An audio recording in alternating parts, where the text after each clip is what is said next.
పాల్గొన్నటువంటి మా సీనియర్ నాయకులు పాసం కుమార్ గారికి, మరి మా మాజీ వైస్ ఎంపీపీ అంజయ్ గారికి, ఎంపీటీసీలు సుధాకర్ గారికి, శ్రీనివాస్ గారికి, మరియు క్రాంతి గారికి, మన సర్పంచ్లు సీతారాం గారికి, మరి రఘు గారికి, చందర్ గారికి, మా యూత్ అధ్యక్షులు మా క్రాంతి గారికి, మరి నగేష్ గారికి, మా లింగ దేవన్న గారికి, మా కోప్సన్ మరి హుసేన్ సాబ్కి అందరికీ కూడా పేరు పేరు నా యొక్క ధన్యవాదాలు తెలియజేసి ముగిస్తున్నాను. జై హింద్, జై తెలంగాణ.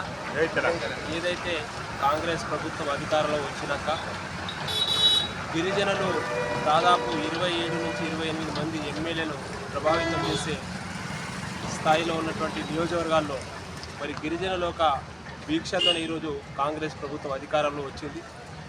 ఏదైతే అధికారం కట్టబెట్టినటువంటి గిరిజనుల పట్లే వారి యొక్క భూమిని లాక్కోవాలని చెప్పేసి ప్రభుత్వం ప్రయత్నం చేస్తూ ఉంది.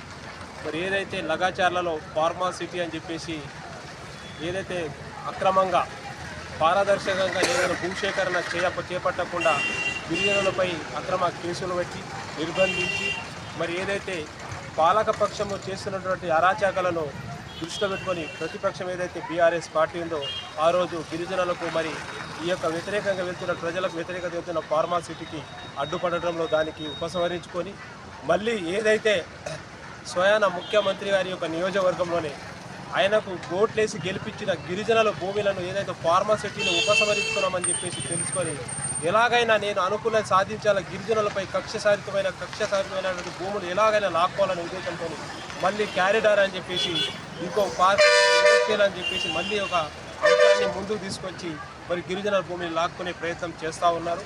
మరి అదేవిధంగా ఎక్కడైతే గిరిజనులు ఉన్నారో అదే ముఖ్యంగా వాళ్ళని దృష్టిలో పెట్టుకొని వాళ్ళ యొక్క భూములను దృష్టిలో పెట్టుకొని కొంగర కళాల్లో చుట్టుపక్కల ఉన్నటువంటి మొత్తం భూములు కూడా గిరిజనులదే ఉన్నది, చిన్న సన్నకారు రైతులది.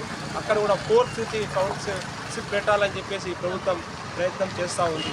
మరి ఏ రకంగా చూసినా ఏదైతే అధికారానికి తీసుకురానికి ప్రయత్నం చేసిరో సహకరించినటువంటి గిరిజనులపైన కక్షసారితమైనటువంటి చర్యలకు చేపడుతున్నటువంటి కాంగ్రెస్ పార్టీ.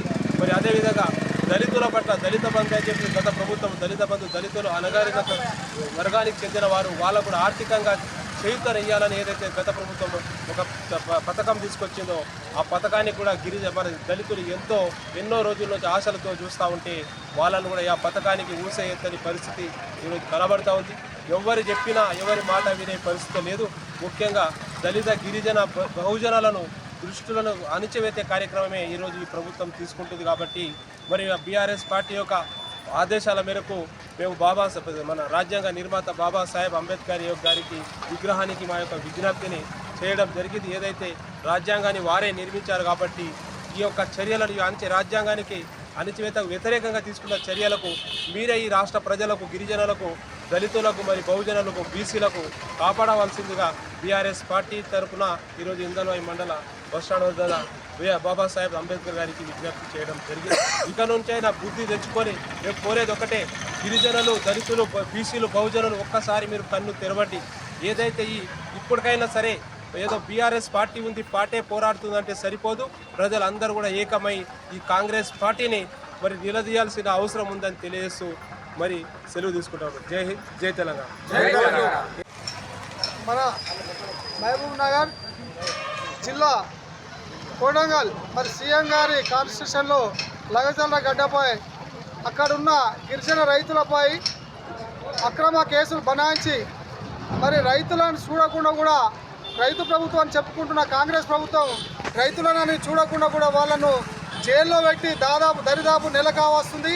మరి అక్కడ గిరిజన బిడ్డలు మరి పేద రైతులు వారి భూములు ఫ్యాక్టరీలో ఆదాని అమ్మానికి సంబంధించిన ఫ్యాక్టరీలు అక్కడ పెడతానంటే వాళ్ళు మా భూములు మేము ఎందుకు ఇస్తాం, మాకు అవే భూములు మాకు దిక్కు అని మేము ఆ భూములు ఇవ్వమని చెప్తే వారిపై అక్రమ కేసులు బనాయించి 3rd డిగ్రీ ఉపయోగించిన కాంగ్రెస్ ప్రభుత్వం మరి వాళ్ళను జైల్లో ఉంచి నెల రోజులు వస్తున్నా ఇప్పటి వరకు బెయిల్ ఇవ్వకపోవడం సిగ్గుసేట అని చెప్తున్నాం.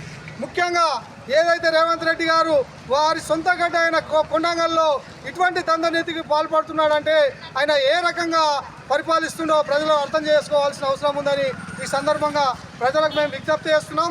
ఎలక్షన్లలో మరి మేము రైతులకు 2 లక్షల రుణమాఫీ అని చెప్పి మరి సగం రూపాయల పావుల మాత్రమే ఇచ్చాడు 120% మంది కూడా ఇవ్వని రుణమాఫీ మరి ఇవాళ రైతులపై నిర్బంధాలు కొనసాగిస్తూ రైతులపై అక్రమ కేసులు పెడుతూ సాక్షాత్తు జైళ్ళకు తీసుకెళ్తుండగా ఒక రైతుకు వేడీలేసి తీసుకువెళ్ళిన ఘనత కాంగ్రెస్ ప్రభుత్వం దక్కుతుందని మేము తెలియజేస్తున్నాం.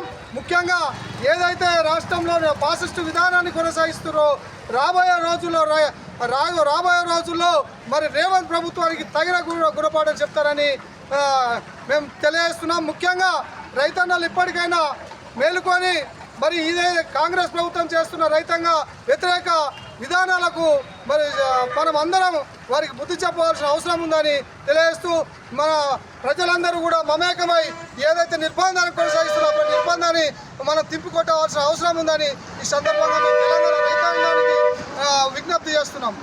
జై తెలంగాణ.